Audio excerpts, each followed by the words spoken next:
Hello दोस्तों। तो इस वीडियो में आपको आपकी टेक्स्ट बुक के सारे पोएम्स का एक्सप्लेनेशन हिंदी में मिल जाएगा। तो स्पेशली ये वीडियो आप लोगों के लिए बनाई गई है। जितने भी कविताएं हैं आपकी किताब में, जो 4 कविताएं हैं, उन सब का बहुत अच्छे से हिंदी में एक्सप्लेनेशन किया हुआ है। इस वीडियो में आपको चारों की चारों कविताओं का एक साथ एक्सप्लेनेशन मिल जाएगा। आप आराम से 1-1.5 घंटे बैठ करके पूरे किताब में चारों कविताओं का एक्सप्लेनेशन आराम से कर पाएंगे। अब ये वीडियो इसीलिए भी ज़रूरी है क्योंकि आपके एग्ज़ाम में एक पोएम पक्का आता है और क्वेश्चंस जो आपके किताब में दिए हुए हैं वहाँ से तो बिल्कुल नहीं आएगा। तो आपको पोएम को बहुत अच्छे से समझना ज़रूरी है। तो इसीलिए इस वीडियो को पूरा एक बार में ही बैठ करके देख करके ख़त्म कर लीजिए। दोबारा आपको ये वीडियो देखने की ज़रूरत नहीं पड़ेगी, इतने अच्छे से इसमें समझाया गया है। तो चलिए वीडियो को स्टार्ट करते हैं। चलिए हम शुरू करते हैं आज क्लास 10th का लेसन 2 जिसका नाम है फेबल। ये एक कविता है जिसको लिखा है राल्फ वाल्डो एमर्सन ने। तो पहले जान लेते हैं ये फेबल का मतलब क्या होता है। फेबल का मतलब होता है एक काल्पनिक कहानी, काल्पनिक कविता। तो ये जो भी हम आगे पढ़ेंगे इस कविता में जो भी लिखा है वो एक कल्पना के तौर पे एमर्सन ने लिखा है। चलिए हम पहले इनके बारे में थोड़ा सा जान लेते हैं। एमर्सन के बारे में पहले थोड़ा सा जान ले। तो ये जो राल्फ वाल्डो एमर्सन है, ये एक अमेरिकन एसेइस्ट, लेक्चरर और पोएट है। तो मैं पहले इनके बारे में एक थोड़ी सी छोटी सी जानकारी दे देता हूँ। जो ये है एमर्सन जो है ये एक ट्रांसेंडेंटलिस्ट है। ट्रांसेंडेंटलिस्ट का मतलब होता है एक ऐसा व्यक्ति जो ये समझता है, जो ये मानता है कि इस दुनिया में जो भी चीज़ें हैं, चाहे वो सजीव हो या निर्जीव हो, उन सब के होने का एक ना एक कारण है। सब किसी ना किसी वजह से ही इस धरती पर है। यही सोच, इसी विश्वास को लेकर के ये जो एमर्सन है, इन्होंने ये कविता लिखी है जिसका नाम फेबल है, जो हम आगे पढ़ेंगे। तो आप ये चीज़ अपने दिमाग में रखिएगा कि जो कवि हैं वो ये मानते हैं कि धरती पर रहने वाला हर चीज़, चाहे वो छोटा हो, बड़ा हो, सजीव हो, निर्जीव हो, कुछ भी हो, उन सब का धरती पर होने का कोई ना कोई एक मतलब है, उनका कोई ना कोई एक कारण है। ठीक है, तो हम इस बात को ध्यान में रखेंगे और आगे जो कविता है वो समझने में आसानी होगी। ठीक है, तो चलिए आगे बढ़ते हैं। तो अब कविता का थोड़ा सा इंट्रोडक्शन जान लीजिए जिससे कविता को समझने में और ज़्यादा आसानी होगा। तो लिखा है the poem describes a conversation between the squirrel and the mountain. ये जो कविता है ये बताता है एक कन्वर्सेशन के बारे में। कन्वर्सेशन होता है, कन्वर्सेशन का मतलब है बातचीत के बारे में बता रहा है, जो कि एक स्क्विरल का मतलब होता है गिलहरी, और एक माउंटेन यानी पर्वत के बीच में हो रही वार्तालाप के बारे में ये कविता बता रहा है। तो the squirrel points out that this world every being in this world every being, living or non-living, big or small, gave their individual reasons for existence. तो स्क्विरल बोलता है, स्क्विरल कुछ पॉइंट आउट करता है, कुछ दर्शाता है कि इस धरती पर चाहे कुछ भी हो, वो जिंदा हो या जीवित ना हो, मतलब सजीव हो या निर्जीव हो, बड़ा हो या छोटा हो, उन सब के होने का, उन सब के इस अस्तित्व में रहने का, एग्जिस्टेंस यानी अस्तित्व में रहना, अस्तित्व में होने का कोई ना कोई वजह होता है, अपना ही एक कारण होता है। ठीक है, तो ये रहा इंट्रोडक्शन। अब हम आगे कविता की ओर बढ़ते हैं। कविता की शुरुआत कुछ ऐसी होती है, लिखा है the mountain and the squirrel had a quarrel. पहाड़ है और गिलहरी है, उन दोनों के बीच में एक झगड़ा हुआ। एक क्वेरल का मतलब होता है झगड़ा हुआ। And the former called the latter little prig. और फॉर्मर का मतलब होता है जो पहले वाला यानी कि माउंटेन, और लेटर का मतलब यहाँ पे है बाद वाला यानी स्क्विरल। तो जो पहले वाला यानी माउंटेन ने स्क्विरल को बोला लिटिल प्रिग। अच्छा, यहाँ पे लिटिल प्रिग का स्पेशली प्रिग का मतलब होता है सेटिस्फाइड यानी कि जो अपने में संतुष्ट है, उसके पास जो भी है, जैसा भी है, वो संतुष्ट है। ऐसे को हम लोग प्रिग कहते हैं। अब यहाँ पे प्रिग के साथ लिखा हुआ है लिटिल प्रिग। अब जो माउंटेन है, पर्वत है, वो स्क्विरल का इंसल्ट करते हुए ये कहता है कि तुम छोटे हो और मगर जितना भी तुम्हारे पास है तुम उसमें संतुष्ट हो। तुम जैसे भी हो, छोटे हो चाहे जितने भी हो, थोड़े से, उसी में तुम खुश रहते हो, उसी में तुम खुश रहो। इस तरह से बोलते हुए माउंटेन ने स्क्विरल की इंसल्ट कर दी।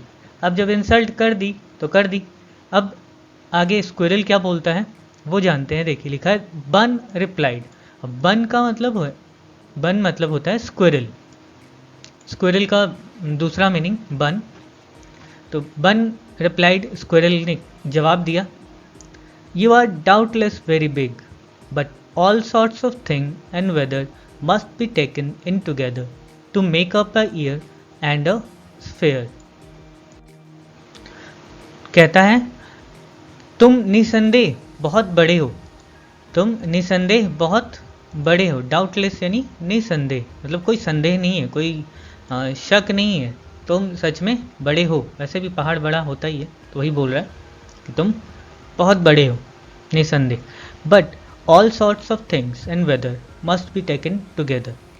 लेकिन सारी चीज़ें, सारे मौसम एक साथ लेना ज़रूरी है। मतलब सारी चीज़ें, यहाँ पे धरती के बारे में बात हो रही है। यहाँ पे देखिए लिखा है to make up a year and a sphere. Sphere का मतलब है यहाँ पे धरती, पृथ्वी। पृथ्वी के बारे में बोलते हुए वो बन यानी स्क्विरल कहता है कि जितनी सारी चीज़ें धरती पर है, ऑल सॉर्ट्स ऑफ थिंग्स, जितनी चीज़ें धरती पर हैं और जितने भी मौसम हैं, उन सब को एक साथ लिया जाता है पूरा धरती बनाने के लिए, धरती पर पूरा साल बनाने के लिए।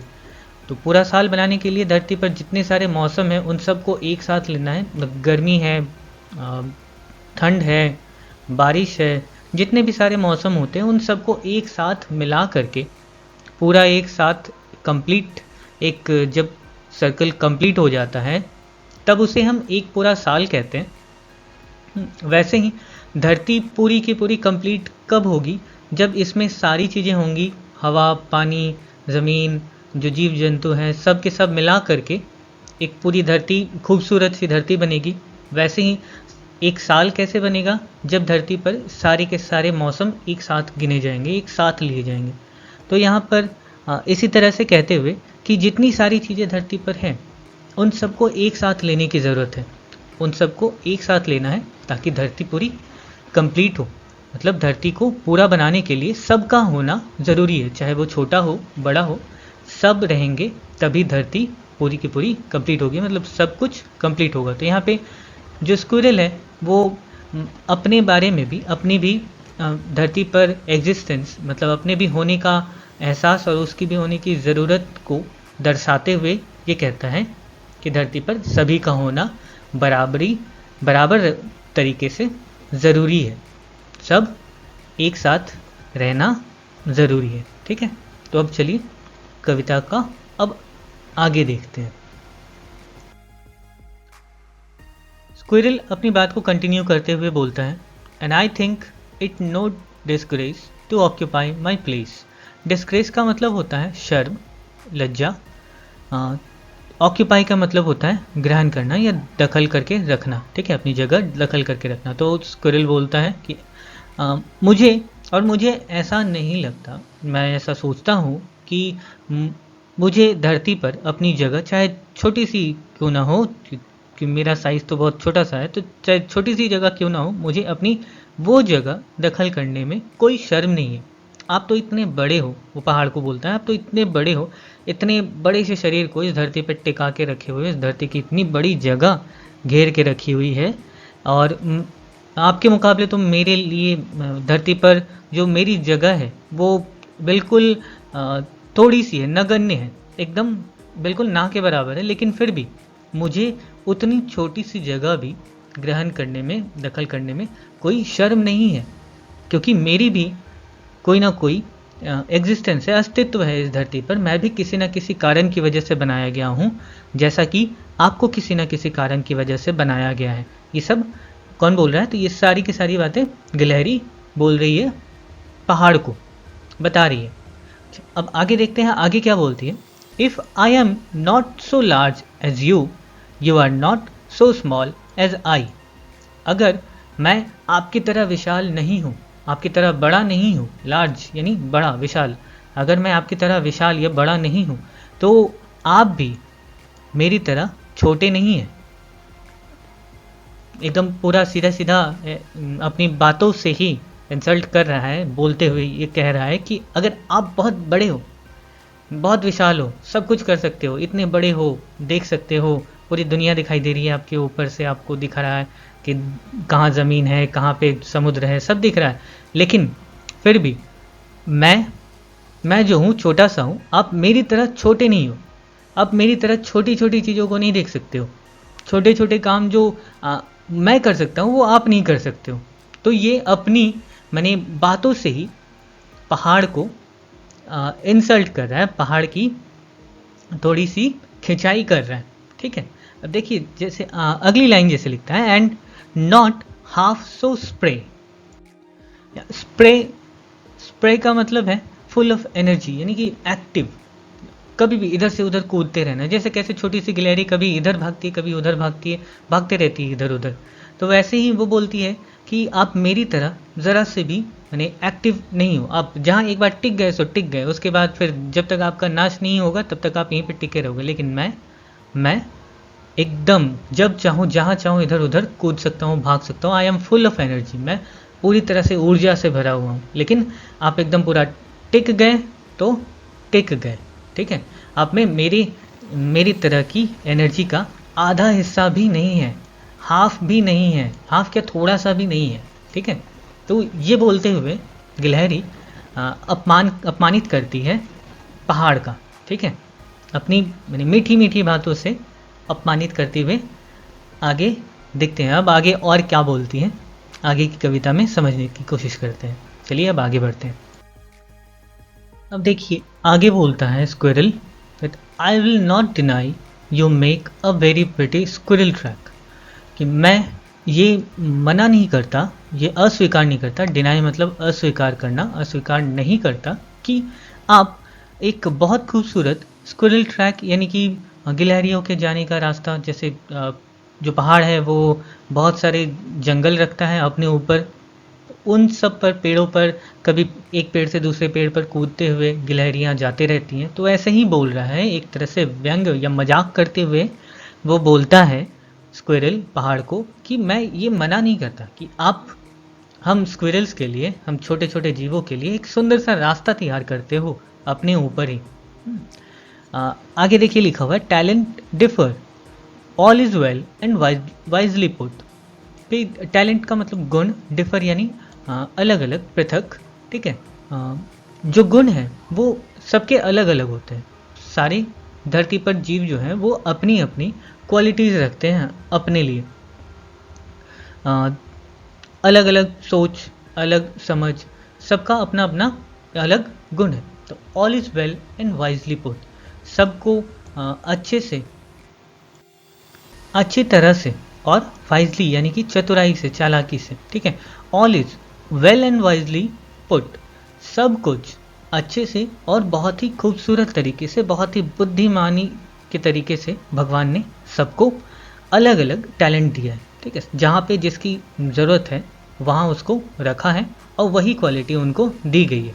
ठीक है, तो इस तरह से स्क्विरल बोलता है कि जैसा आप अपनी क्वालिटी रखते हो वैसे ही मैं भी अपना कोई ना कोई गुण रखता हूँ। ठीक है, अब देखिए आगे क्या बोलता है squirrel, if I can not carry forest on my back neither you crack a nut. आगे बोलता है कि अगर मैं अपनी पीठ पर, बैक का मतलब यहाँ पे पीठ, ठीक है, अगर मैं अपनी पीठ पर जंगल नहीं ढो सकता, ठीक है, अगर मैं अपनी पीठ पर जंगल को नहीं ढो सकता, लाद नहीं सकता, तो वैसे ही आप जो है छोटी अखरोट, नट यानी अखरोट तोड़ नहीं सकते हो। ठीक है, जैसे कि मैं आपकी तरह जंगल नहीं ढो सकता, वैसे ही आप मेरी तरह छोटे छोटे काम नहीं कर सकते। ठीक है, छोटे छोटे जो अखरोट होते हैं वो तोड़ नहीं सकते, वो काम मेरा है और आपका काम आपका है। ठीक है। तो इस तरह से गिलहरी ने अपनी भी बात रखी, खुद की भी इंसल्ट का जवाब दे दिया, और ये भी बता दिया अच्छे से कि धरती पर सभी के होने का कोई ना कोई कारण है। ठीक है, सब अपने अपने किसी न किसी कर्म के लिए धरती पर आए हैं। ठीक, तो वैसे ही आप भी अपना कर्म करते रहिए, अच्छे से मन लगा के पढ़ाई कीजिए, क्योंकि अभी आपका काम पढ़ने का है। लेसन 4 एक पोएम है जिसका नाम है माई ओन ट्रू फैमिली, जिसे लिखा है टेड ह्यूज ने। तो चलिए जानते हैं इस पोएम के बारे में डिटेल में। तो पहले हम पोएट के बारे में जान लेते हैं। पोएट कौन है? Edward James Ted Hughes. ये इंग्लिश के बहुत ही जाने माने, बहुत ही फेमस पोएट रह चुके हैं। जैसे आपने शेक्सपियर के बारे में सुना होगा, वो बहुत ही महान, माने इंग्लिश लिटरेचर के तो सबसे महान लेखक, कवि, सब कुछ जो भी कह सकें उनको, वो उनकी पर्सनैलिटी अलग थी। वैसे ही ये भी टेड ह्यूजेस भी अपनी एक अलग ही पर्सनैलिटी रखते थे। कहा जाता है कि उस समय के जो टॉप 50 पोइट्स थे, एक्चुअली टॉप 5 पोइट्स थे, उनमें 5वां नंबर इन्हीं का था। तो आप सोच सकते हैं कि आप किन की कविता पढ़ रहे हैं, जो एक माने महान इंसान है, जिनके हर एक कविता की एक अलग ही मीनिंग होती है, एक बहुत ही डीप मीनिंग रखते हैं। तो उतने ही हम कोशिश करेंगे डीप मीनिंग से इस कविता को समझने की। तो चलिए आगे बढ़ें। इससे पहले कि हम कविता शुरू करें, कविता के ओवरव्यू में, मतलब कविता का इंट्रोडक्शन थोड़ा सा जान लेना बहुत ज़रूरी है, ताकि हमें पूरी कविता समझने में और ज़्यादा आसानी हो और ये पता रहे कि हम किस चीज़ के बारे में पढ़ रहे हैं। तो यहाँ जो कविता है वो एक जादुई घटना के बारे में बताती है, एक मैजिकल एक्सपीरियंस जो कि एक युवा एक्सपीरियंस करता है एक ओक वुड के जंगल में जाकर के, एक ओक ट्री के जंगल में जाकर के, और ये दिखाने की कोशिश कर रहा है ये कविता कि कैसे ह्यूमन बीइंग्स माने इंसान और पेड़ एक परिवार की तरह रह सकते हैं। ये कविता पूरी तरह से फोकस करता है हमारे नेचुरल एनवायरनमेंट के ऊपर और इंसानों की भलाई के ऊपर, कि कैसे लोग जैसे जंगलों को काटते चले जा रहे हैं, जंगलों को ख़त्म करते चले जा रहे हैं, तो इससे तो इंसानों का कोई भला नहीं होने वाला है। लेकिन हाँ, अगर एक के बदले हम एक पेड़ काटते हैं, अगर उसकी जगह 2 लगाते हैं, तो ये ज़्यादा बेटर हो। तो चलिए हम ये सारी चीज़ें आगे पोयम में ही जान लेंगे, पोयम क्या कहता है। तो बस इतना ध्यान में रखिएगा कि ये इंसानों और हमारी जो प्रकृति है उसके बीच में क्या रिश्ता है, कैसे हमें एक साथ रहना चाहिए, एक परिवार की तरह रहने की ज़रूरत है, उसी के बारे में अब पूरी डिटेल में कविता में जानेंगे। तो ये तो था इंट्रोडक्शन थोड़ा सा। Once I crept in an oak wood. I was looking for a stag. यहाँ जो आई है वो इन्होंने, कवि ने खुद को डिनोट करते हुए लिखा है। इस कविता में जहाँ जहाँ भी आई दिखेगा वहाँ पे कवि ने अपने आप को प्रस्तुत किया है, अपने आप को रिप्रेजेंट करते हुए ये कविता लिखी है कि एक बार जब मैं ओक एक तरह का पेड़ है, और ओक वुड यानी कि ओक पेड़ का जंगल, या क्रेप्ट का मतलब होता है वैसे रेंगना, लेकिन इस कविता में इसका मतलब होता है एक चाहत रखना, एक बहुत तीव्र इच्छा रखना, बहुत तेज इच्छा रखना कि किसी चीज़ के लिए। अच्छा, तो वो चीज़ क्या है? देखिए यहाँ पे I was looking for a Stag. Stag का वैसे स्टैग मतलब होता है हिरन। हाँ, स्टैग का मतलब वैसे जनरली हिरन होता है, लेकिन यहाँ पर स्टैग मतलब है एक इच्छा किसी निवास स्थान की, अपने एक घर की, जहाँ पे वो रहेंगे। तो वो अपने लिए एक घर की तलाश कर रहे हैं जहाँ पे उन्हें रहना है, और वो भी इस घर की तलाश करते करते वो पहुँच जाते हैं एक ओक ट्री के, एक ओक के पेड़ के जंगल में। I met an old woman there, all nobly stick and rag. अच्छा, यहाँ ओल्ड वुमेन बोलने का मतलब है एक वैसे ही यहाँ पर प्रकृति को एक बूढ़ी औरत के बारे में बोल करके दिखाया गया है। अब बूढ़ी औरत ही क्यों, ओल्ड वुमेन ही क्यों? क्योंकि प्रकृति की हालत जो है वो एक बूढ़े इंसान की तरह हो चुकी है, जो कि कभी भी मर सकता है, जो कि कभी भी ख़त्म हो सकता है। हमने अपनी प्रकृति का इतनी बुरी तरीके से इस्तेमाल किया है कि वो अब बस लगभग मरने ही वाला है, ऐसी स्थिति आ गई है। जैसे इंसान भी मरने से पहले बूढ़ा होता है, बूढ़े होने के बाद ही उनकी मौत होती है, वैसे ही अनफॉर्चुनेट है जो जिनकी जवानी में या फिर बचपन में मौत हो जाए, लेकिन एक जनरली एक बुढ़ापे के बाद इंसानों की मौत हो जाती है। तो वैसे ही जंगल को भी एक बूढ़ी औरत के रूप में दिखाया गया है, जिनकी कुछ समय के बाद मौत हो जाएगी। इस ये बोल करके कवि ने जंगल को ओल्ड वुमेन कहा है। अच्छा, यहाँ पे देखिए नोबली, नोबली मतलब होता है एक ऐसी लाठी, एक ऐसी छड़ी जिसमें बहुत सारी गांठें पड़ी हों। गांठें बोलने का मतलब है कि वो बहुत कमज़ोर हो चुका है, वो ज़्यादा ताकत उसमें रही नहीं, कब टूट जाएगा पता नहीं। ठीक है, वो नोबली स्टिक यानी कि बहुत ही कमज़ोर एक लकड़ी, एक डंडा। और रैग, रैग का मतलब होता है फटा पुराना कपड़ा। ठीक है, जिसको रैग मैंने ऐसा कपड़ा जो बहुत ही भिखारी लोग इस्तेमाल करते हैं। इतनी मैंने इतना ज़्यादा कमज़ोर रूप से हमारी प्रकृति को दिखाया गया। वो कहते हैं कि मैं एक बूढ़ी औरत से मिला, मैं अपनी प्रकृति से मिला, एक ऐसी पर्सनालिटी से मिला जिनकी उम्र लगभग ढल चुकी है। वो इतने कमज़ोर हो चुके हैं कि उनकी मौत कभी भी हो जाएगी, और ना ही उनके शरीर में कुछ भी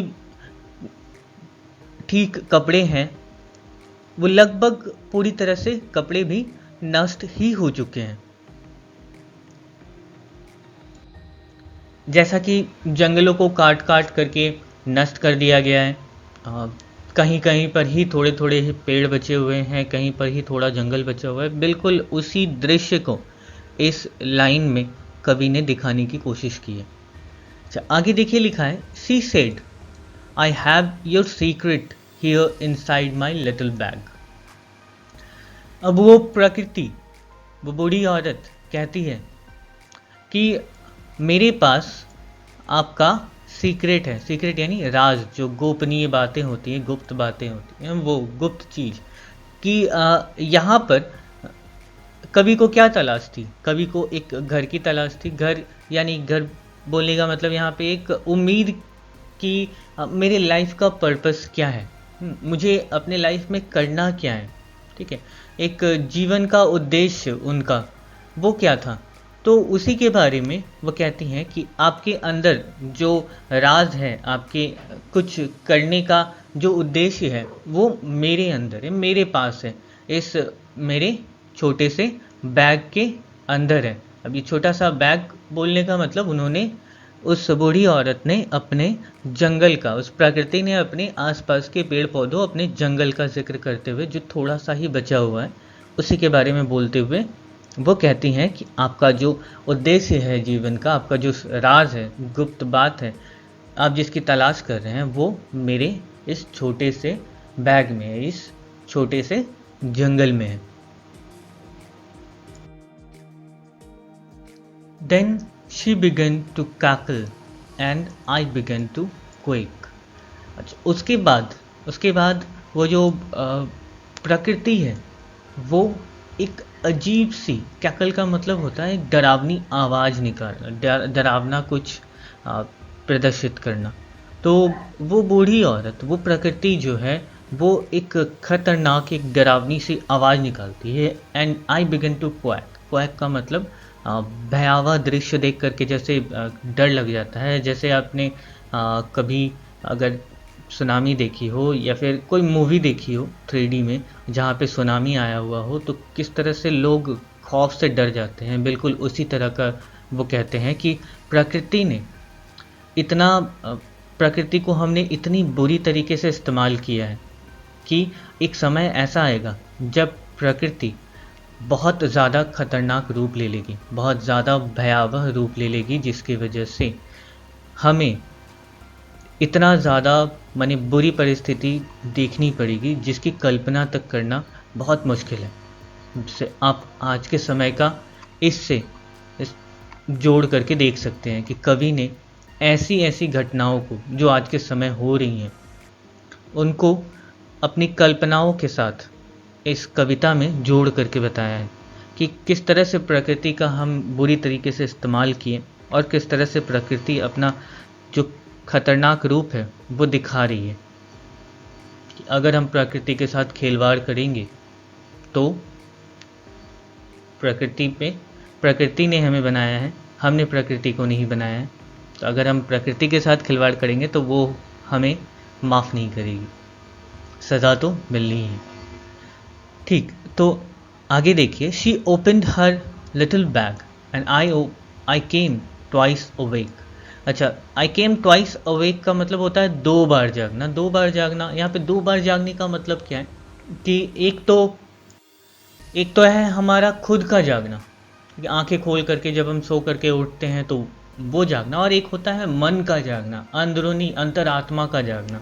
तो यहाँ पर जब प्रकृति ने अपना छोटा सा बैग खोला, जब प्रकृति ने अपना स्वरूप दिखाया, तब कवि कहते हैं कि तब उस समय न सिर्फ मेरी आंखें खुली, न सिर्फ मैं जागा बाहर से, बल्कि मेरी अंतरात्मा भी जाग गई। मुझे ये समझ आ गया कि प्रकृति में क्या क्या हो रहा है, किस तरह से प्रकृति को हम नष्ट कर रहे हैं। तो यही वो 2 बार जागना बोलते हैं, एक तो बाहर का जागना और एक अंतरात्मा का जागना। अब आगे देखिए, surrounded by a staring tribe and me tied to a stake. चल, अब वो कल्पना करते हैं, ऐसी कल्पना करके दिखाया गया है कि जो ओक ट्री है, जो ओक के पेड़ हैं, वो सब जाग गए, सब असलियत में उठ गए और सब आकर के मुझे घेर चुके। चारों तरफ से मुझे उन ओक ट्री ने घेर लिया और मुझे एक स्टेक यानी एक लकड़ी होती है यहाँ पे। वैसे तो टेड ह्यूजेस जो है वो इंग्लिश मैन है, तो उन्होंने क्रिश्चियनिटी को यानी लॉर्ड जीसस को बोलते हुए वो दिखाते हैं कि जैसे जीसस को क्रॉस पे चढ़ाया गया था, वैसे ही वो कहते हैं कि मुझे भी उसी तरीके से एक क्रॉस पे बांध दिया गया है।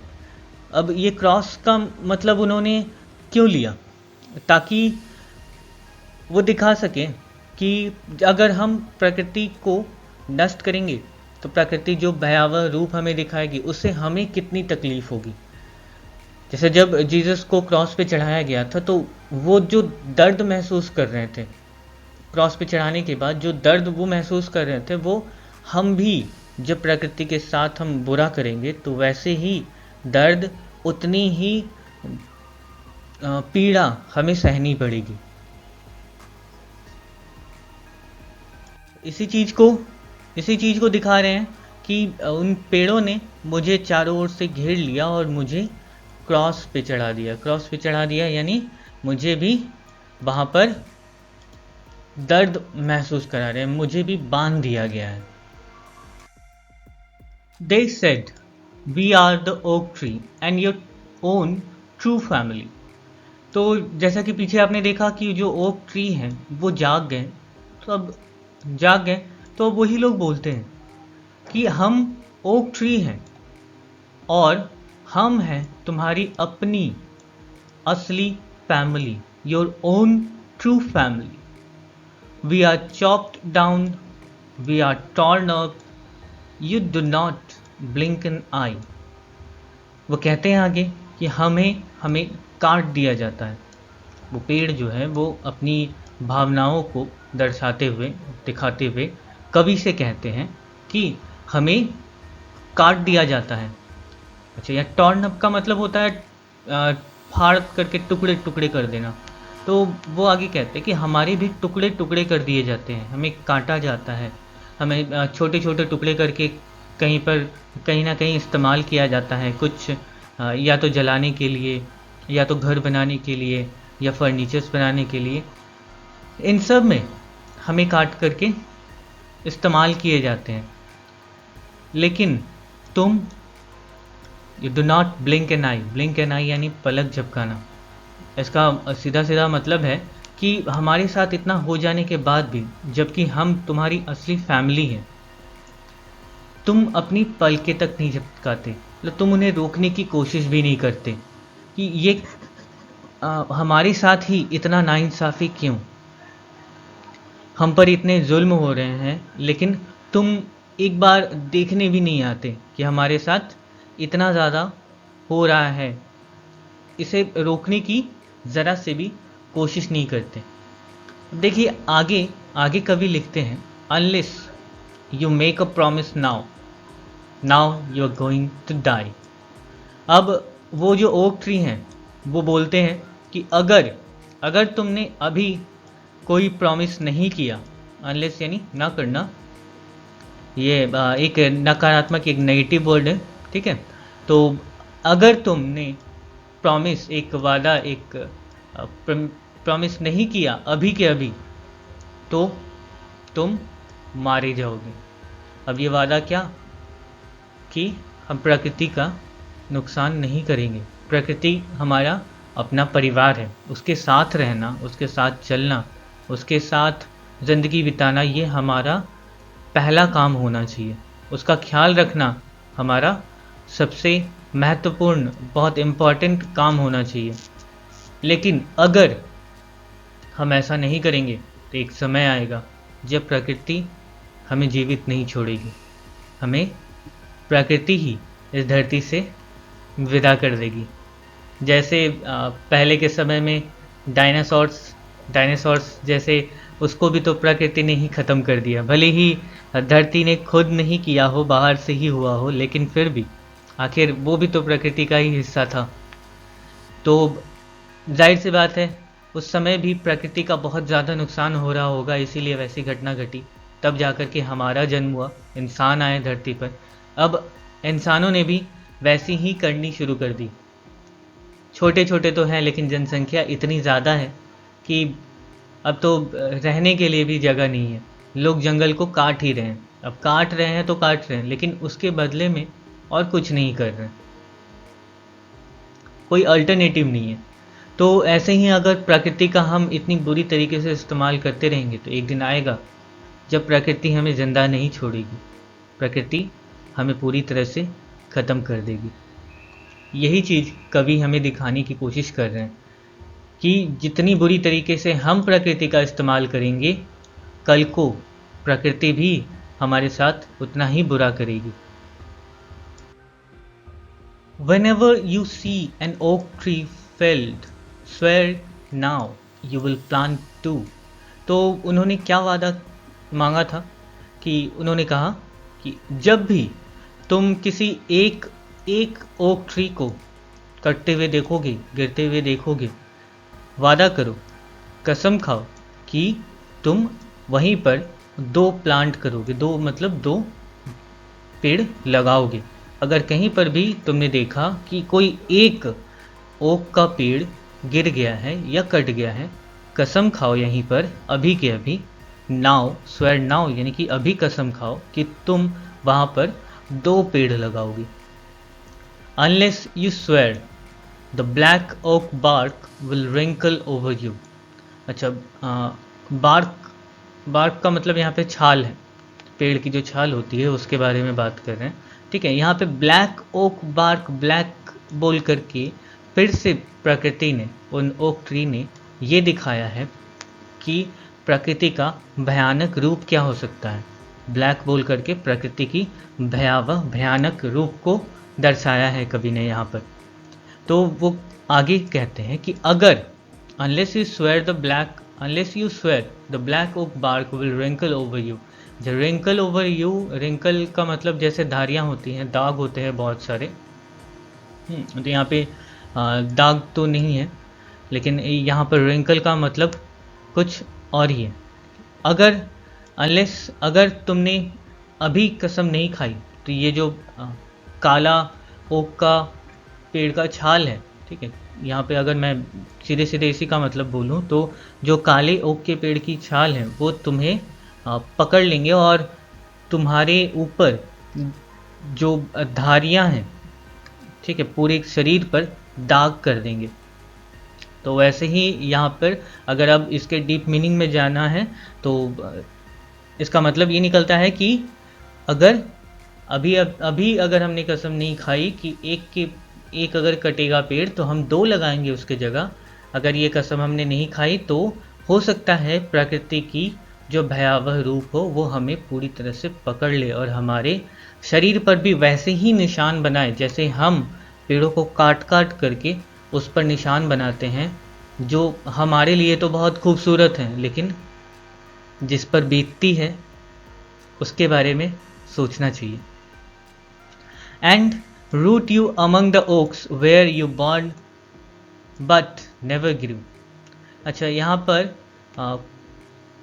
ये root you among the oaks इसका मतलब है कि हम जो पेड़ हैं, जो प्रकृति, वो जो ओक ट्री है, वो कहते हैं कि हम तुम्हें यहीं पर पूरी तरह से पकड़ के रख लेंगे, स्थायी रूप से एकदम पूरा यहीं पर जमा देंगे ताकि तुम हमेशा हमेशा के लिए बस यहीं अटके रह जाओ। अब यहाँ पे where you born but never grew, इसका वेयर यू बॉर्न यानी कि जन्म लेना, जहाँ तुमने जन्म लिया लेकिन बड़े नहीं हुए। इसका रियल मीनिंग अगर जाने तो जैसे कि आप टेड ह्यूजिस के बारे में कभी अगर आप पढ़ोगे तो जानोगे कि टेड ह्यूजिस जो है वो ब्रिटेन में एक ऐसी जगह पे जन्मे थे जहाँ पर बहुत सारे ओक ट्री थे। उनके घर के आसपास ही बहुत बड़ा सा एक जंगल हुआ करता था। उनका जन्म, उनका बड़ा होना, वो सब एक फार्म में, एक माने खेतों के आसपास ही वो ज़्यादातर अपनी ज़िंदगी बिताए हैं। तो उन्हें ही, उनकी ही इस घटना को, उसकी उनके बचपन की बातों को बोलते हुए ओक ट्री कहते हैं कि जहाँ तुमने जन्म लिया उन ओक ट्री के बीच में, लेकिन तुम्हें उन ओक ट्री के महत्व का कोई एहसास नहीं है, वो कितने ज़्यादा इम्पॉर्टेंट हो सकते हैं उनका तुम्हें कोई एहसास ही नहीं है। तुम्हारी पूरी फीलिंग उसके लिए ख़त्म हो चुकी है। अब अगर हमने तुम्हें यहाँ पे बांध लिया, यहीं पे पकड़ लिया, तब तुम्हें एहसास होगा कि हम पर क्या बीत रही है। This was my dream beneath the bogs, the dream that altered मी।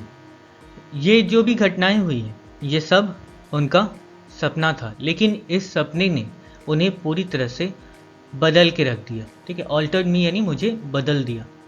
वो कहते हैं कि जो भी ये पूरा सपना बीता मेरे ऊपर, इसने मुझे अंदर से, मेरे जो अंतरात्मा है, मेरा जो मन है, उसे पूरी तरह से बदल के रख दिया।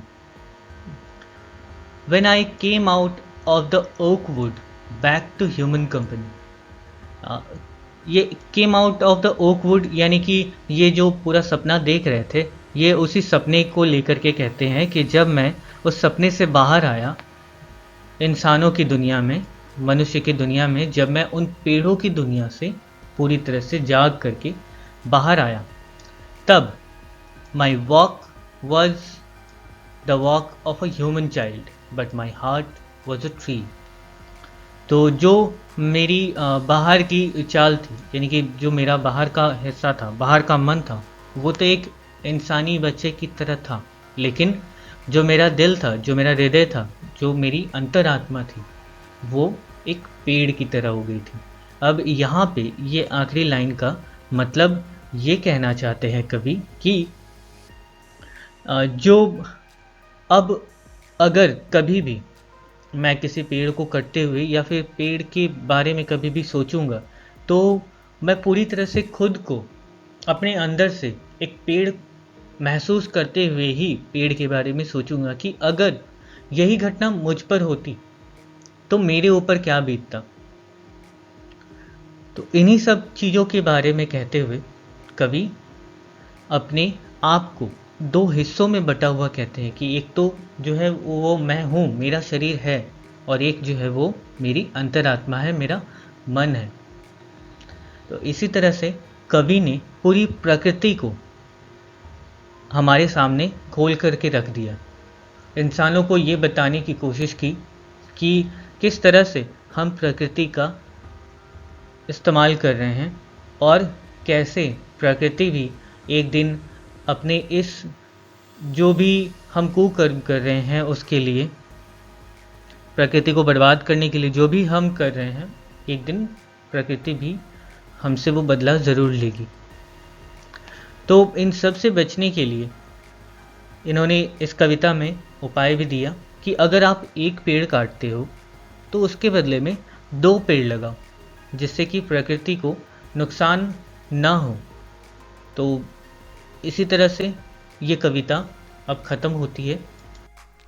तो अब हम शुरू करेंगे क्लास 10th का लेसन 6, जो कि है सी फीवर, जिसे लिखा है जॉन मैसफील्ड ने। इससे पहले कि मैं आपको कविता समझाना शुरू करूं, मैं आपको जॉन मैसफील्ड के बारे में कुछ बातें बता दूं, जिससे आपको कविता को समझने में और ज़्यादा आसानी हो और आप और ज़्यादा इंटरेस्ट ले करके इस कविता को समझने की कोशिश कर सकें। तो जो जॉन मैसफील्ड हैं वो कवि बनने से पहले एक नाविक हुआ करते थे।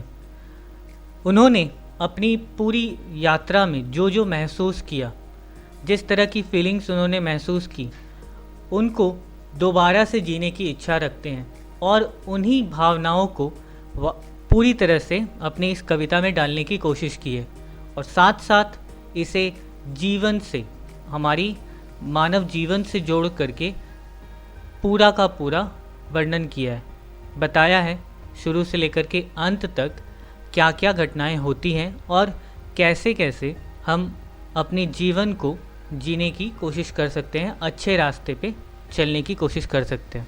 तो चलिए अब हम कविता की ओर बढ़ते हैं।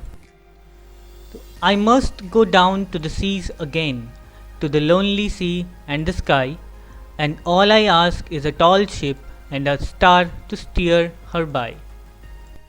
तो आप जो ये पहला लाइन देख रहे हैं, I must go down to the seas again, ये आपको इस पोएम के हर एक स्टैंजा में शुरुआत में ही मिलेगा। तो इस लाइन को लिख करके कवि अपनी भावनाओं पर जोर देते हैं कि मुझे वापस से उस समुद्र में जाना है, उस समुद्र में जाने की मेरी वापस से बहुत इच्छा हो रही है। अब क्यों इच्छा हो रही है वो देखिए, to the lonely sea and the sky. अच्छा, उन्होंने सी को एकदम लोनली बताया है। क्यों लोनली का मतलब वैसे तो अकेलापन होता है, अब अकेलापन यहाँ पे शांति से जोड़ करके उन्होंने बताया है कि समुद्र जो है वो पूरा शांत होता है, वहाँ का वातावरण, वहाँ का एनवायरनमेंट जो है वो बहुत ज़्यादा पीसफुल होता है। और वहाँ मिलता क्या है, तो सिर्फ समुद्र और आसमान, इसके अलावा और कुछ नहीं। जो भी समुद्र की ओर जाते हैं, यात्रा करते हैं, उन्हें सिर्फ समुद्र चारों ओर दिखाई देगा और ऊपर आसमान दिखाई देगा और मिलेगी उसे एक अद्भुत सी शांति। बस उसी फीलिंग को, उसी शांति को वो वापस से महसूस करना चाहते हैं, जिसकी वजह से वो कहते हैं कि मुझे फिर अगेन वहाँ जाना है। कहाँ जाना है, तो समुद्र की ओर जाना है, समुद्र में वापस से जाना है। And all I ask is a tall ship and a star to steer her by. अच्छा, यहाँ टॉल शिप बोलने का मतलब, टॉल शिप वैसे अगर आप जनरल मीनिंग की ओर जाएंगे तो यहाँ पे लगेगा एक लंबा जहाज़। या लंबा जहाज़ बोलने का मतलब एक बड़ा सा मजबूत सा जहाज़ जो किसी भी तूफ़ान को झेल सके, किसी भी मुसीबत को झेल सके, ऐसे जहाज़ की वो मांग करते हैं। वो चाहते हैं कि उनके पास एक बहुत मजबूत सा जहाज़ हो। अब और साथ साथ एक स्टार। अब यहाँ पे स्टार किस लिए बोला गया है, जैसे आप आज के समय में तो कंपास वगैरह यूज़ होता है जिससे दिशा, डायरेक्शंस के बारे में पता चल जाता है, मगर पुराने समय में जो सेलर्स हुआ करते थे वो रात के समय दिशा कैसे पता करते, तो स्टार्स को देख करके पता किया करते थे। दिन के समय तो सूरज है, पूरब से उग रहा है, पश्चिम में डूब रहा है, वो तो पता चल जाएगा, लेकिन रात के समय बताने वाले होते थे स्टार्स। तो वैसे ही स्टार्स के बारे में इसी तरह से कहा गया। अच्छा, स्टीयर मतलब होता है डायरेक्शन को कंट्रोल करना या फिर किसी चीज़ को कंट्रोल करना, कंट्रोलर एक तरह से। तो स्टार्स क्या करती हैं, पूरे सेलर को कंट्रोल करती हैं कि उन्हें किस ओर जाना है। तो इसी तरह से जो कवि हैं हमारे, वो चाहते हैं क्या क्या, एक तो एक मजबूत जहाज और एक तारा जो कि उन्हें रास्ता दिखाए। अब इन दो लाइंस को अगर हम अपने जीवन से जोड़े, हमारी मानव जीवन से अगर जोड़ने की कोशिश करते हैं, तो वो कहते हैं कि एक लंबी यात्रा है हमारा जीवन, एक बहुत बड़ा समुद्र है हमारा जीवन, जिसमें सभी को शांति की ज़रूरत होती है बहुत ज़्यादा। सब अपने जीवन को जीने के लिए जिस सबसे ज़रूरी चीज़ की तलाश करते हैं वो है शांति की। और एक मजबूत जहाज यानी जो हमारा शरीर है, जिसे बचपन से लेकर के बुढ़ापे तक हमें चलाना है, अगर वो मजबूत होगा तभी हम अपने पूरे जीवन को आराम से जी पाएंगे, अच्छे से अपना पूरा जीवन बिता पाएंगे। और इसके साथ जीवन को बिताने के साथ साथ हमें चाहिए एक गाइड, एक सही रास्ता दिखाने वाला, शुरू से लेकर के जहाँ तक हो सके एक सही रास्ता दिखाने वाला साथी अगर हमारे साथ है, तो हम जीवन में सारी खुशियाँ पा सकते हैं, सब कुछ अच्छे से समय बीत सकता है। तो इसी तरह जीवन की लंबी यात्रा को बताने के लिए कवि ने ये दो लाइनें लिखी हैं। अच्छा, आगे की ओर बढ़ते हैं। देखिए, and the wheel's kick and the wind's song and the white sail's shaking and a grey mist on the sea's face and a great dawn breaking.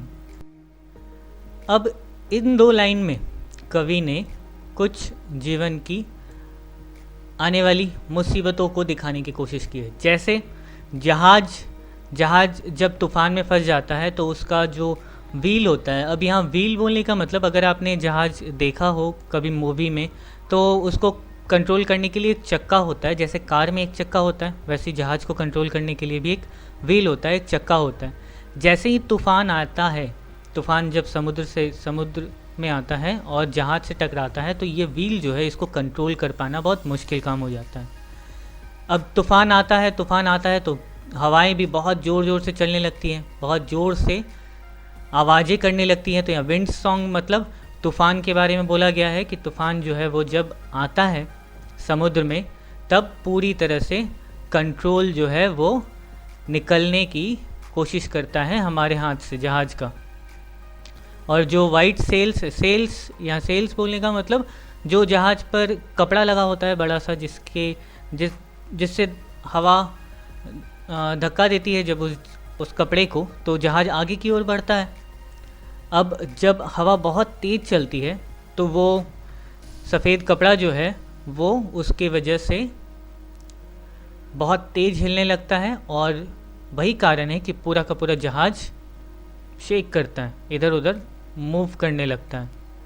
लेकिन जब ये ग्रे मिस्ट यानी धुआं, ठीक है, एक तरह का कुहासा, समुद्र में जब बहुत ज़्यादा तूफ़ान आता है, समुद्र जब अपना बहुत भयंकर रूप दिखाती है, तब चारों तरफ बिल्कुल कुहासा सा छा जाता है, बहुत अंधेरा सा छा जाता है, धुआं सा हो जाता है पूरा का पूरा, जिसे आगे का रास्ता दिखाई नहीं देता। लेकिन जब ये हट जाता है, ये मिस्ट जब गायब हो जाता है, ख़त्म हो जाता है, तब जा कर के सुबह आती है, रोशनी आती है, शांति आती है। डॉन का मतलब तो वैसे होता है भोर, यानी कि सुबह की शांति, सुबह का समय।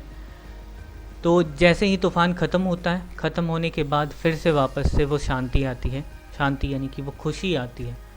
अब इन दो लाइंस को अगर फिर से हम लाइफ के साथ जोड़ करके देखें, तो लाइफ जो है वो हमेशा सिंपल नहीं होती, हमेशा लाइफ खुशी से भरी हुई नहीं रहेगी। हमेशा लाइफ में बीच बीच में आपको तूफ़ान झेलना पड़ेगा, मुसीबतें आएंगी, प्रॉब्लम्स आएंगी, आपको उन सब में संभल के रहना है, उन सब में अपनी लाइफ के व्हील को कंट्रोल करके रखना है, अपने हाथ में पकड़ के कस के रखना है, ताकि जो आने वाला तूफ़ान है, जो प्रॉब्लम्स हैं, वो शांत रहें, वो आप जितना भी हो कम से कम आपको नुकसान पहुंचाए, वो आपके सेल को यानी कि आपके मन को ना हिला पाए। आप अपने रास्ते पर जीवन में चलते रहें और अच्छे से अपने जीवन को बिताने की कोशिश करते रहें। बिल्कुल, अब जब मुसीबत आएगी तो चारों तरफ क्या होगा, धुआं धुआं सा हो जाएगा, कुछ समझ नहीं आएगा क्या करे क्या नहीं करे। तो इस समय में चाहिए क्या, शांति से आराम से अपने लाइफ को समझने की कोशिश कीजिए, अपने प्रॉब्लम्स को समझने की कोशिश कीजिए और धीरे धीरे धीरे धीरे करते करते समय बीतने के साथ साथ ये जो प्रॉब्लम है वो भी चला जाएगा और फिर आएगी आपके जीवन में don.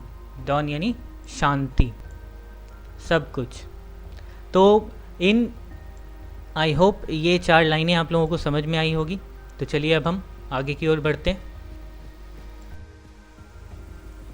I must go down to the seas again, for the call of the running tide is a wild call and a clear call that may not be denied. अच्छा, यहाँ पे देखिए फिर से उन्होंने यही सेम लाइन लिखा है, I must go down to the seas again। अच्छा, इससे क्या निकलता है, मतलब कि देखिए कवि जो है वो कितना ज़्यादा मिस कर रहे हैं अपनी उस लाइफ को, उस समय को जब वो समुद्र में रहा करते थे, कि वो कितने डेस्परेट हैं कि उन्हें जाना ही है समुद्र की ओर, समुद्र में यात्रा करने के लिए जाना ही है, उन्हें बहुत ज़्यादा इच्छा हो रही है ऐसी। अच्छा, for the call of the running Tide.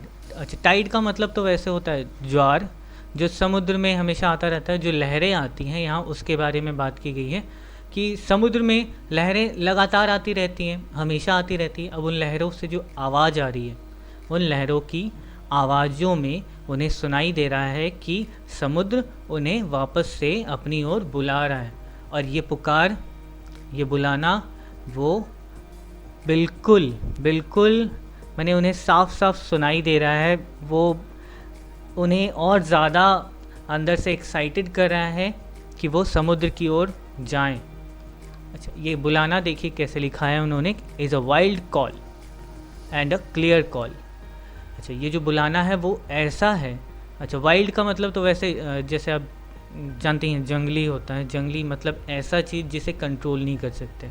तो ये जो आवाज़ है, ये जो पुकार है समुद्र की, वो ऐसा है जिसे कंट्रोल नहीं कर पा रहे हैं। जो कवि हैं वो अपने ऊपर काबू नहीं रख पा रहे हैं इस समुद्र की पुकार को सुन करके, और वो इतना ज़्यादा क्लियर है, इतना साफ साफ उन्हें सुनाई दे रहा है, that may not be denied, जिसे वो बिल्कुल भी मना नहीं कर पा रहे। डिनाइड मतलब होता है मना करना।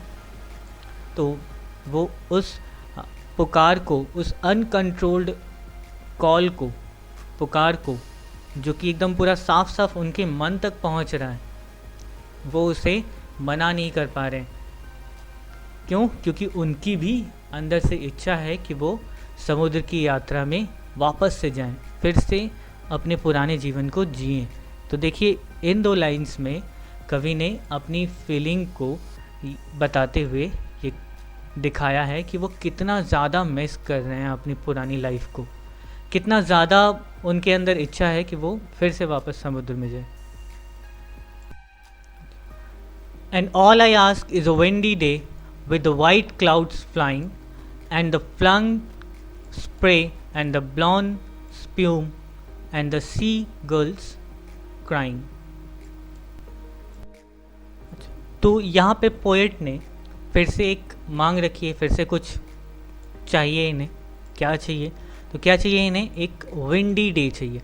तो जैसे समुद्र में जब अब आज के समय में इंजन है, इंजन लगा हुआ है जहाज़ों में और वो चलता चला जाता है, लेकिन पहले के समय में इंजन वगैरह तो नहीं हुआ करता था। पहले जितने जहाज़ थे वो सब हवा से ही चला करते थे। तो वैसे ही वो मांग करते हैं कि मुझे चाहिए क्या, एक हवा, एकदम पूरा हवा चलता हो ऐसा दिन चाहिए जहाँ पे बहुत अच्छी हवा चल रही हो, ताकि उनका जो जहाज़ है वो अच्छे से चल पाए, एकदम बिना रुके सीधे सीधे अपने रास्ते पर चलता रहे। और उन्हें क्या चाहिए? और उन्हें चाहिए white clouds flying. White clouds बोलने का मतलब क्या है? वाइट क्लाउड्स कब हमें दिखाई देती हैं? आसमान में तभी दिखाई देंगे जब आसमान एकदम पूरा साफ़ होगा, आसपास का एनवायरनमेंट बहुत ज़्यादा साफ़ होगा, पूरी रोशनी होगी चारों तरफ। ऐसे ही समय में वाइट क्लाउड्स दिखाई देंगे। तो वैसे ही उन्हें चाहिए क्या, अब एकदम खुला आसमान, साफ़ आसमान चाहिए जहाँ पे सफ़ेद बादल उड़ रहे हों। तो उन्हें इसमें क्या क्या चाहिए, तो एक तो हवा से भरा हुआ दिन और साथ साथ मौसम भी एकदम साफ़ हो। अच्छा, and the flung spray. Flung spray का मतलब होता है, फ्लंग मतलब जैसे कोई जब समुद्र में लहरें आती हैं, बहुत ज़ोर से लहरें जब आती हैं, तो लहरें जब टकराती हैं जहाज़ से, जहाज़ के नीचे तल से या साइड से जब टकराती हैं, तो उसकी वजह से पानी की बहुत छींटें जहाज़ के ऊपर की तरफ भी चली आती हैं।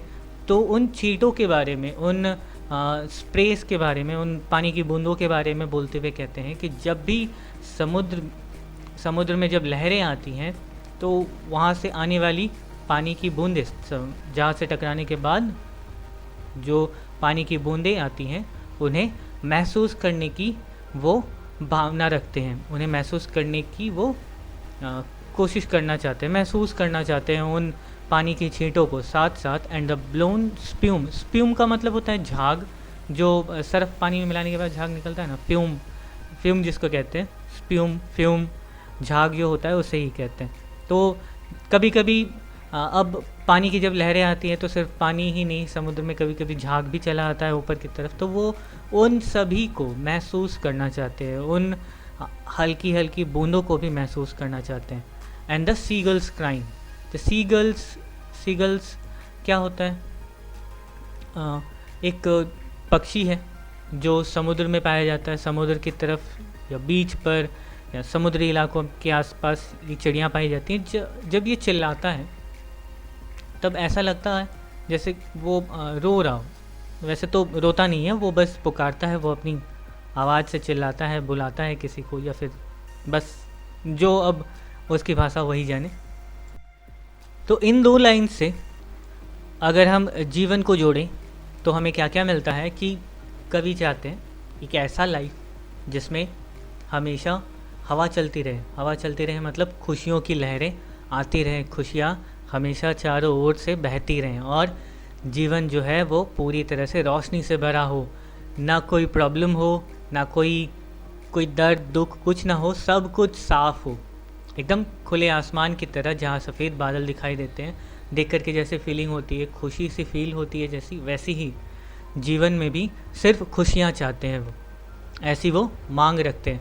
और साथ साथ बीच बीच में अपने फैमिली के साथ जैसे हम लोग जाते हैं तो कहीं घूमने गए तो खूब सारा एंजॉय करते हैं, बाहर कभी निकलते हैं तो कुछ साथ साथ खाना, घूमना, मूवी देखना वगैरह वगैरह, मतलब वो उन सब छोटी छोटी चीज़ों को इन पानी की बूंदों से कंपेयर करते हुए कहते हैं कि उन सब को भी पूरे मन से मैं महसूस करना चाहता हूँ, मतलब लाइफ को वो इस तरह से महसूस करने को कहते हैं। और साथ साथ आसपास की पुकारों को, जो नेचर से हमें पुकार सुनाई देती है, हवा का चलना, पेड़ पौधों का, चिड़ियों का चहचहाना वगैरह वगैरह, ये सारी की सारी चीज़ें जो है वो नेचर को पूरी तरह से महसूस करना और लाइफ को पूरी तरह से एंजॉय करने की वो भावना अपने रखते हैं, और उसी भावना से ये दो लाइनें वो आगे लिखे हैं। ठीक, तो यहाँ तक हो चुका। अब हम बढ़ते हैं अपने अगले स्टैंजा की ओर, जो कि इस पोएम का आखिरी स्टैंजा है। I must go down to the seas again, to the vagrant gypsy life, to the girl's way, to the whale's way, where the wind's like a whetted knife। अच्छा, यहाँ देखिए फिर से उन्होंने इसी सेम लाइन को use किया है, तो अब आप अंदाज़ा लगा सकते हैं कि उनकी कितनी इच्छा है वापस से समुद्र में जाने की, वापस से समुद्र में जा कर के वही लाइफ जीने की जो वो पहले जिया करते थे। अब पहले किस तरह की लाइफ जिया करते थे, देखिए यहाँ पे लिखा है उन्होंने वैग्रेंट जिप्सी लाइफ। वैग्रेंट का मतलब होता है ऐसे लोग जो एक जगह पे नहीं रहते, जो कभी यहाँ कभी वहाँ इधर उधर जाते रहते हैं। तो वैसी ही लाइफ मतलब इन लोगों का लाइफ कैसा होता है, एकदम पूरा फ्री है, फ्रीडम है इनके लाइफ में, जहाँ मन किया वहाँ चले गए, जिधर मन किया उधर चले गए। तो वैसे ही इस तरह की लाइफ पोएट जीना चाहते हैं जहाँ सिर्फ फ्रीडम हो, कोई पीछे से बुलाने वाला ना हो, कोई पीछे से रोकने वाला ना हो, टोकने वाला ना हो, बस जहाँ मन करे जिधर मन करे वहाँ जाए, बिना रोक टोक कहीं पर भी घूमें। इस तरह की लाइफ पोएट डिज़ायर करते हैं, इस तरह की लाइफ पोएट चाहते हैं। वो पहले जिया करते थे ऐसा, और ऐसा ही वापस से वो जीना चाहते थे। अब देखिए लिखे हैं to the girls way.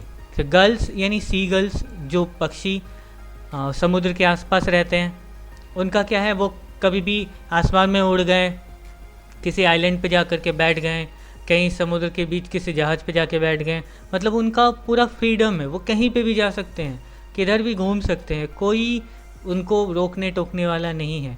And the whale's way, whales जैसे वेल एक मछली है, आप जानते ही होंगे। वेल के लिए क्या है, पूरा समुद्र उसका घर है, पूरा समुद्र, इतना बड़ा सा महासागर है, धरती का सिर्फ 1/3 ज़मीन है, बाकी तो पूरा का पूरा पानी ही पानी है, तो उतना बड़ा सा घर है वेल के लिए।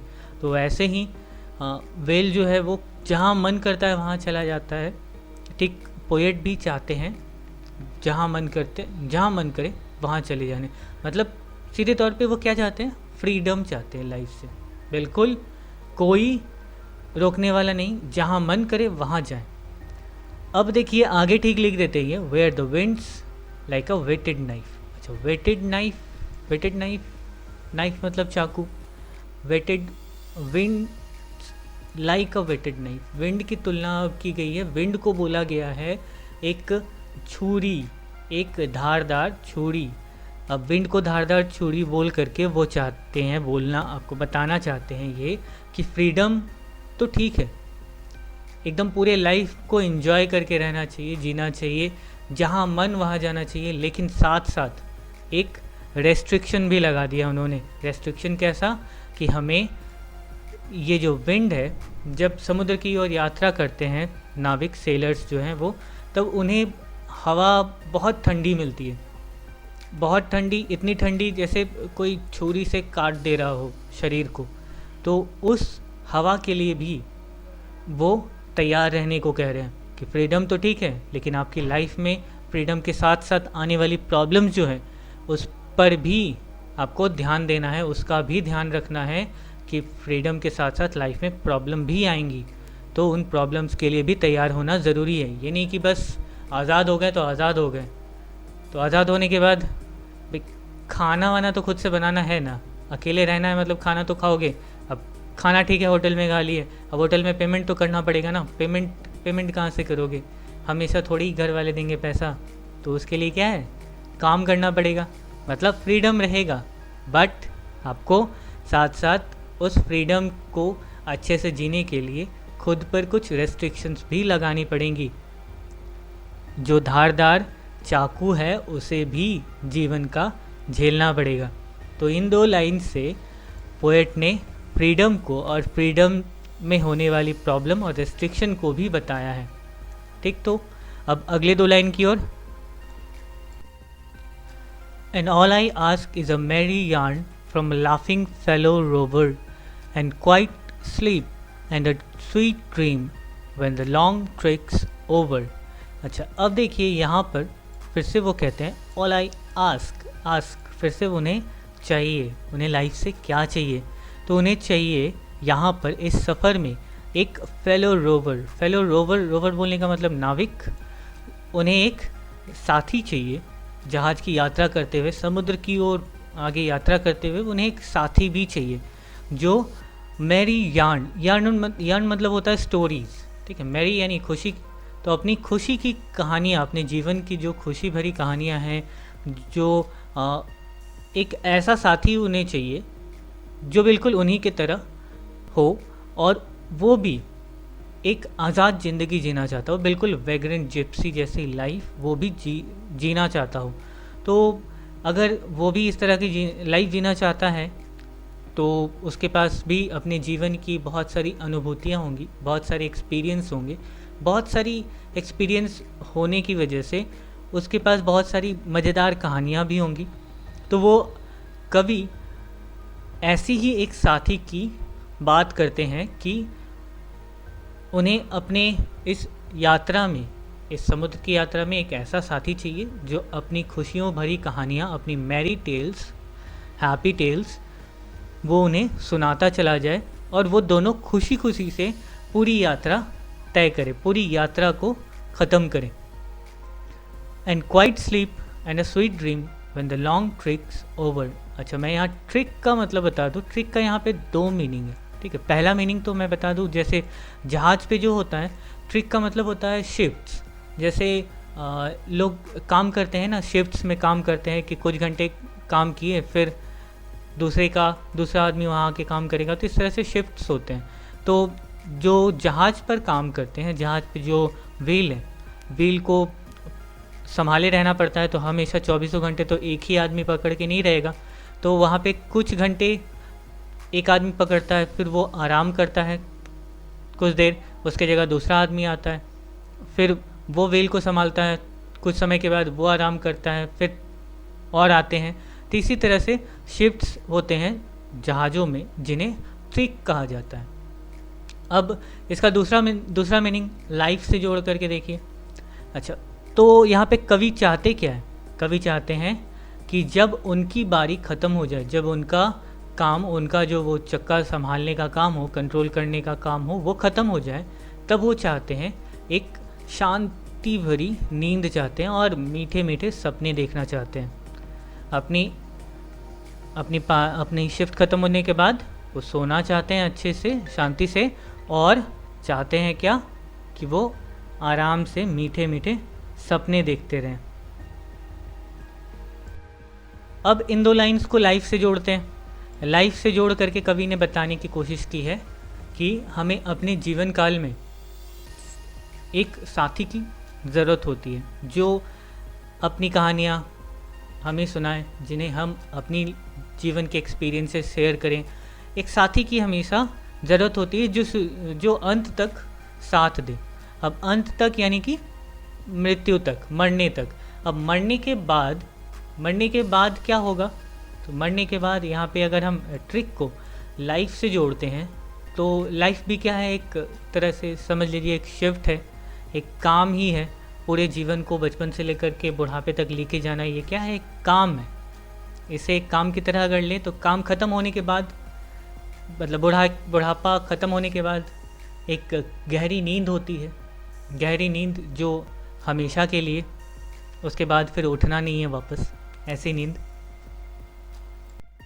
तो जब उनकी मौत हो जाए, वो चाहते हैं कि जब मेरी मौत हो, उसके बाद मैं एक शांति की नींद लूँ, ऐसी नींद जो मुझे सिर्फ सुकून दे, जिसमें खुशियाँ भरी हों। अब वो नींद उन्हें कहाँ मिलेगी? तो वो नींद उन्हें मिलेगी स्वर्ग में जा कर के। तो यहाँ कवि स्वर्ग जाने की कामना करते हैं कि मृत्यु के बाद मैं स्वर्ग जाऊं और वहाँ पर एक आराम की नींद लूं और खुशी से मीठे मीठे सपने देखूं। तो इसी तरह से इस कविता में कवि ने पूरे के पूरे अपनी समुद्र की यात्रा को भी बताया है, और साथ साथ उसे जीवन के साथ जोड़ करके शुरू से लेकर के अंत तक एक मानव की क्या इच्छा होती है उसको भी दिखाने की इस पूरी कविता में उन्होंने कोशिश की है। तो आई होप आपको ये कविता पूरी समझ आई होगी। अब हम करेंगे क्लास 10th का लेसन 8, जो कि है द स्नेल, जिसको लिखा है विलियम कॉपर ने। चलिए शुरू करते हैं। टू ग्रास और लीफ और फ्रूट और wall, the snail sticks close not fears to fall. यहाँ पर इस कविता में कवि ने एक स्नेल, यानी स्नेल मतलब घोंगा, उस घोंगे को लेकर के बहुत क्लोजली ऑब्जर्व किया है और अपनी ऑब्जर्वेशन को ही इस कविता में लिखा है। पूरे के पूरे स्नेल के बारे में सारी जानकारियाँ इस कविता में आपको मिलेंगी। तो देखिए, शुरुआत इस तरह से करते हैं कि टू ग्रास और लीफ और फ्रूट और वॉल, चाहे आप स्नेल को घास पे देखो, पत्तों पे देखो, या फिर फल पे देखो, या किसी दीवार के ऊपर देखो, the snail sticks close. Sticks का मतलब होता है चिपके रहना।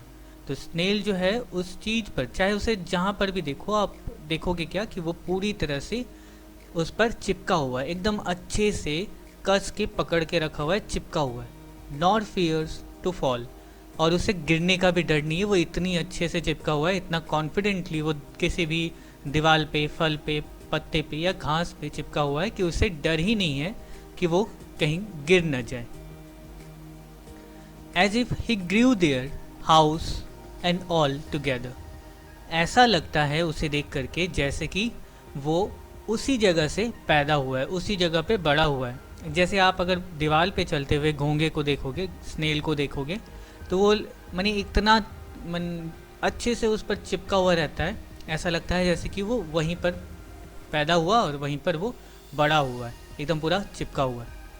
हाउस एंड ऑल, या हाउस बोलने का मतलब जो स्नेल के ऊपर एक छोटा सा खोल रहता है, उसे ही यहाँ पे बोला गया कि उसका पूरा का पूरा शरीर जो है वो वहीं पर बड़ा हुआ, जहाँ पर भी आप उसे देखोगे चिपका हुआ, सब कुछ एक साथ, पूरे के पूरे उसके शरीर का हिस्सा जो है वो सब उसी जगह पे जन्म लिया है, वहीं पर बड़ा हुआ है।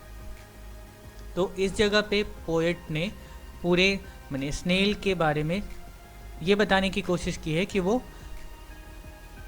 कितने कॉन्फिडेंटली एक जगह पे रह सकता है। Within that house secure he hides when danger imminent betides। तो वो अपने घर में, हाउस यानी घर, घर उसका क्या है, वो खोल जो है उसके पीछे जो लगा हुआ रहता है उसे ही घर कहा गया है। तो वो अपने घर में सिक्योरली छुप जाता है। छुपता क्यों है? when danger imminent betides, तो जब कोई मुसीबत आती है उसके ऊपर, कोई खतरनाक या कुछ भी आता है उसके ऊपर, तब वो अपने उस खोल में छुप जाता है। एमिनेंट मतलब आभास होना, कुछ प्रतीत होना, जब उसे ऐसा महसूस होता है कि कोई मुसीबत आ रही है, बस वो अपने उस घर में, अपने उस खोल में छिप जाता है। अब मुसीबत किस तरह की? ऑफ स्टॉर्म और other harm besides of weather.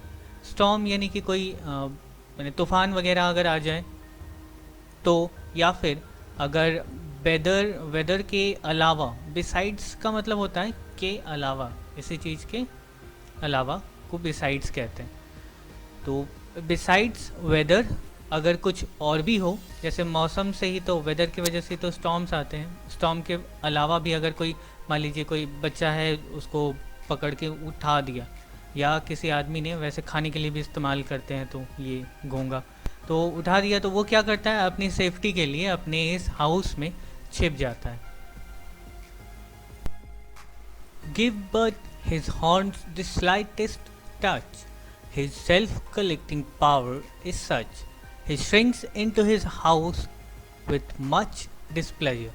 Now अब यहाँ पर कवि बताना चाहते हैं कि किस तरह से जो स्नेल है वो अपने में ही सीमित रहना चाहता है, उसके पास जो है उसी में वो खुश रहना चाहता है, वो किसी बाहरी चीज़ से अपने आप को इफेक्ट नहीं करना चाहता, कि कोई बाहर वाला आकर के परेशान करे, ऐसा वो नहीं चाहता। इसी से ही कहते हैं give but his horns the slightest touch. अच्छा, यहाँ हॉर्न का मतलब आपने देखा होगा स्नेल के ऊपर जो है इस तरह से दो एंटीनास लगे हुए रहते हैं, तो उन एंटीना को ही यहाँ पे हॉर्न बोला गया है।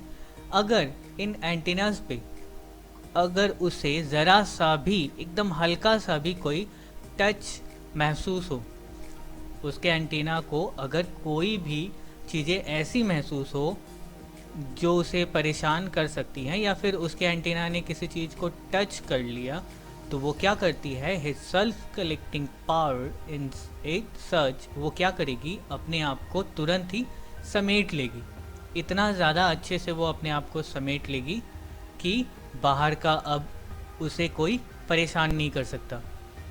ही shrinks into his house with much displeasure.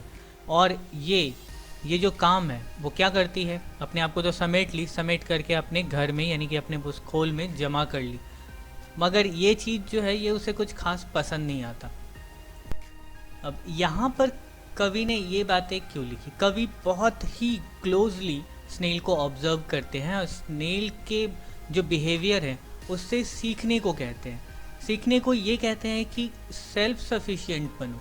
Self sufficient का मतलब होता है कि अपने में जो करना है करो, जो भी ज़रूरतें होती है उसे खुद पूरा करने की कोशिश करो। जैसे स्नेल जो है वो क्या करता है कि उसे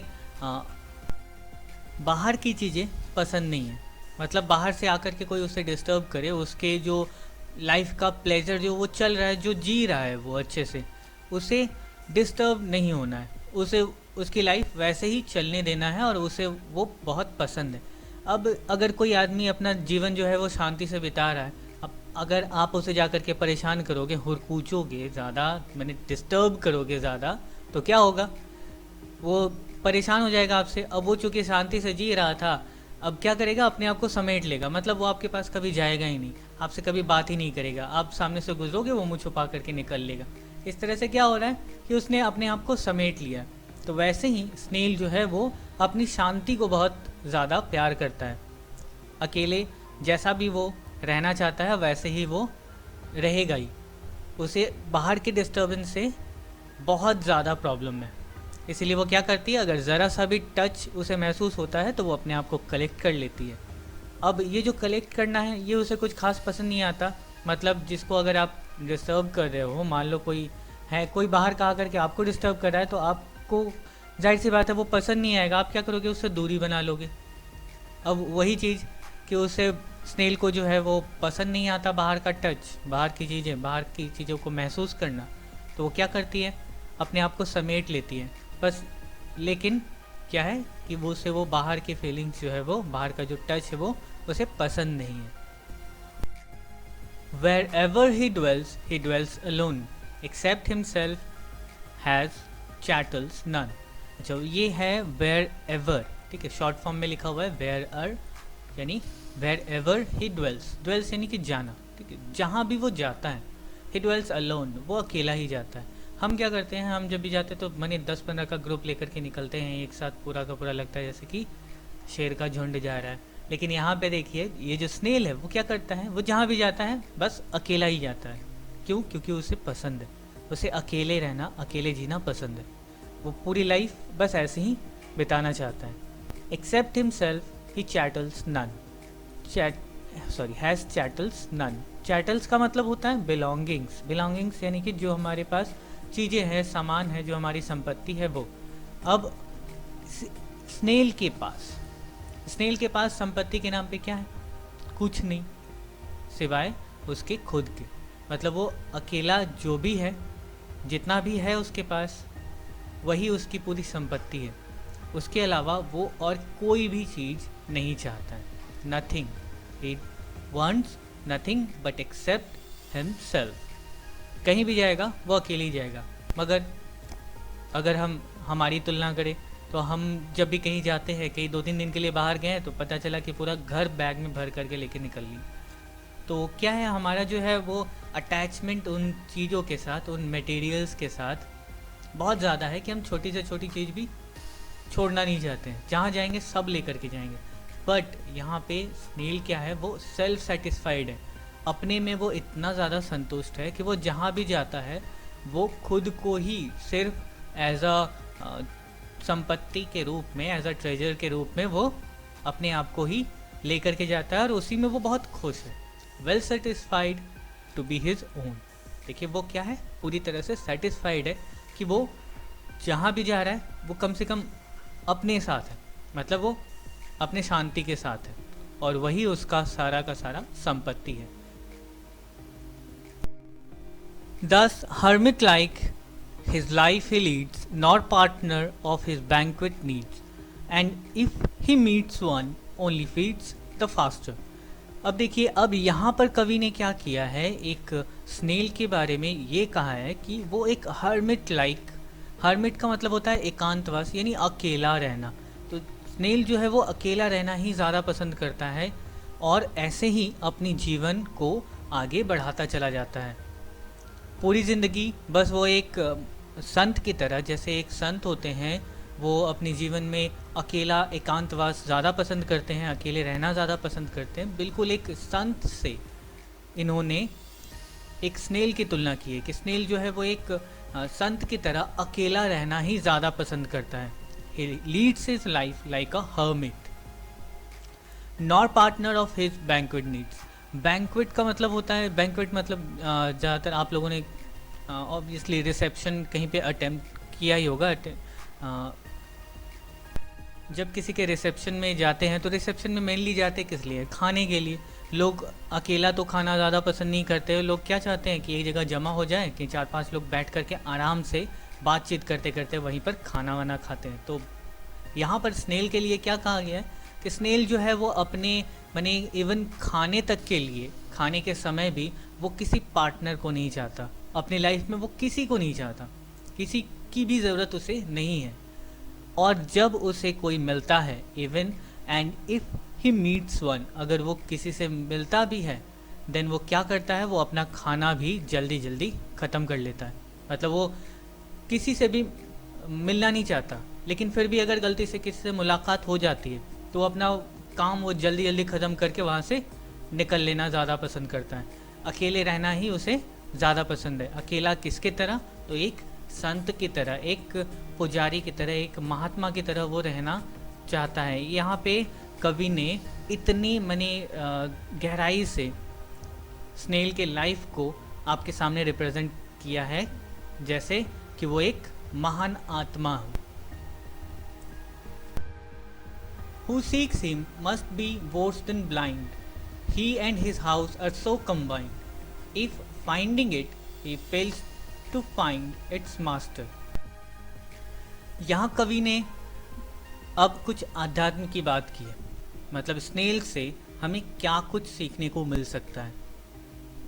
आखिर स्नेल ने इतना सारा ज्ञान, इतनी सारी बातें अपने अंदर छुपा के कैसे रख ली। स्नेल से हम इतनी सारी चीज़ें आखिर कैसे सीख सकते हैं, क्योंकि स्नेल को पोएट ने इतने क्लोजली ऑब्जर्व किया है कि हम जान सकते हैं, हम समझने की कोशिश कर सकते हैं कि स्नेल से हम क्या क्या ज्ञान ले पाएँ। स्नेल किस तरह से अकेले अपनी ज़िंदगी बिताता है और एकदम शांति से बिताता है। यही सारी चीज़ें कहते हुए वो कहते हैं कि who seeks him must be worse than blind. अब जो भी ये जानने की कोशिश करेगा कि आखिर स्नेल ने इतनी सारी चीज़ें सीखी कहाँ से, इतना सारा जो ज्ञान है वो मिला कहाँ से उसे, अब ये जानने की अगर हम कोशिश करने जाएंगे तो हम क्या कहलाएंगे, मतलब अंधे से भी बेकार कहलाएंगे। क्यों? अब ऐसा क्यों कहा उन्होंने? क्योंकि he and his house are so combined. अब ही एंड हिज हाउस बोलने का मतलब स्नेल का तो एक शरीर है और उसका घर है, दोनों कैसे रहते हैं, एक दूसरे से जुड़े हुए रहते हैं। अगर स्नेल अकेला रहेगा बिना अपने घर के तो वो ज़िंदा नहीं रह पाएगा, और उसका घर भी अगर छोड़ दिया जाए तो वो एकदम पूरा टूट फूट करके बेकार हो जाएगा। इसका मतलब क्या हुआ कि उसके शरीर और उसके घर को एक दूसरे की ज़रूरत है। यहाँ से हम अगर जानने जाएंगे अपने बारे में कि हमें हमारा शरीर भी चाहिए, हमारी आत्मा भी चाहिए। खाली शरीर एक मुर्दा शरीर है, उसमें अगर आत्मा नहीं है मतलब वो क्या है, मरा हुआ है, किसी काम का नहीं है। अब सिर्फ अकेली आत्मा भी क्या करेगी, कुछ नहीं करेगी, बिना शरीर के उसका भी कोई अस्तित्व नहीं है। तो हमें ज़रूरत क्या है, दोनों को एक साथ रखने की। जीने के लिए शरीर और आत्मा दोनों की ज़रूरत पड़ती है। अब ये बातें एक इंसान जो नहीं भी पढ़ा लिखा है वो भी जानता है। अब इन बातों की गहराई इन बातों को जानने के लिए और ज़्यादा जानने के लिए अगर हम किसी दूसरे जानवरों को देखने जाएंगे तो इसका मतलब क्या है, ये तो बेकार सी बात हो गई ना, कि हमें सब कुछ पहले से दिया गया है।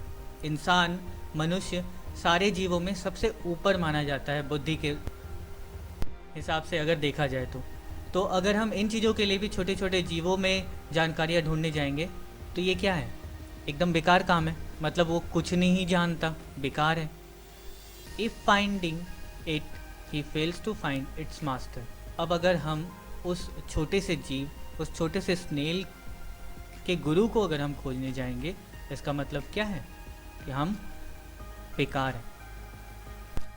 मतलब हमें मिलेगा ही नहीं कि आखिर उसे इतनी सारी चीज़ें कहाँ से सीखने को मिल गई। तो इस पूरे कविता से हमने क्या क्या सीखा? हमने ये सीखा कि हमें सेल्फ सफिशिएंट होना चाहिए, हमें अपने ऊपर निर्भर होना चाहिए, हमें अपने कामों के लिए किसी दूसरे को बार बार नहीं बोलना चाहिए। आज के समय में तो बहुत से लोग ऐसे हो गए हैं जैसे कि अगर एक गिलास पानी भी चाहिए तो किसी को बुलाना पड़ता है, खुद उठ करके ले भी नहीं सकते, इतने ज़्यादा आलसी हो गए। तो इन आलसीपना को दूर करने के लिए ही कविता में कवि ने इतना सब कुछ समझाया है, और वो भी एक छोटे से स्नेल को देख करके समझाया है। आई होप आपको ये समझ में आया होगा और आपने यहाँ से बहुत अच्छा सा कुछ ज्ञान लिया होगा।